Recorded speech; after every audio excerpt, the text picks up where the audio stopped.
మడమసిద్ధి నగర్ నందు క్రిస్మస్ పండుగ సందర్భంగా కీర్తిశేషులు నన్నం రాధయ్య రమణమ్మ జ్ఞాపకార్థంగా 200 మంది పేదలకు దుప్పట్లు మరియు అన్నదాన కార్యక్రమం ఏర్పాటు చేయడం జరిగింది. ఈ కార్యక్రమానికి ముఖ్య అతిథిగా సిపిఎం పార్టీ సీనియర్ నాయకుడు చంద్రారెడ్డి చేతుల మీదుగా ఈ పేదలకు దుప్పట్లు పంపిణీ మరియు అన్నదాన కార్యక్రమం చేపట్టడం జరిగింది. ఈ కార్యక్రమంలో కృపానంద్, సిపిఎం పార్టీ నాయకుడు సురేష్, ప్రేమ్ కుమార్, బాలు, అశోక్ తదితరులు పాల్గొని ఘనంగా కార్యక్రమం నిర్వహించి అనంతరం చంద్రారెడ్డి మీడియాతో మాట్లాడారు.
రీతిగా ప్రపంచ పండుగ క్రీస్తు అందరి కొరకు పుట్టాడు, ఒక ప్రాంత ప్రజల కొరకు కాదు.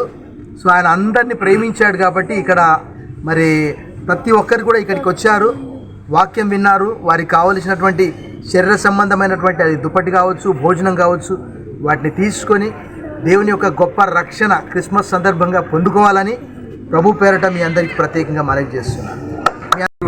నన్నం రాధయ్య రమణమ్మ గారి జ్ఞాపకార్థం వాళ్ళ కుటుంబ సభ్యులు ఈ విధంగా దుప్పట్లు పంచేదానికి క్రిస్మస్కి, ఎందుకంటే డబ్బు వేస్ట్ చేయకుండా పేదలకు పంచే దాంట్లో ఈ పండుగ కూడా మంచి ఇది వచ్చింది. అందుకని ఈ పండుగ సందర్భంగా చేయాల్సింది మంచి పని చేస్తున్నారు. కాబట్టి వాళ్ళని గుర్తుంచుకొని మనం అందరినీ చేసిన వాళ్ళని కూడా గుర్తుపెట్టుకోవాలా.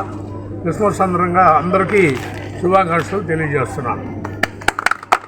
ఈ వీడియో కనుక మీకు నచ్చినట్లయితే లైక్ చేసి షేర్ చేయండి. మరిన్ని లేటెస్ట్ అప్డేట్స్ కోసం మా ఛానల్ ని సబ్స్క్రైబ్ చేయండి.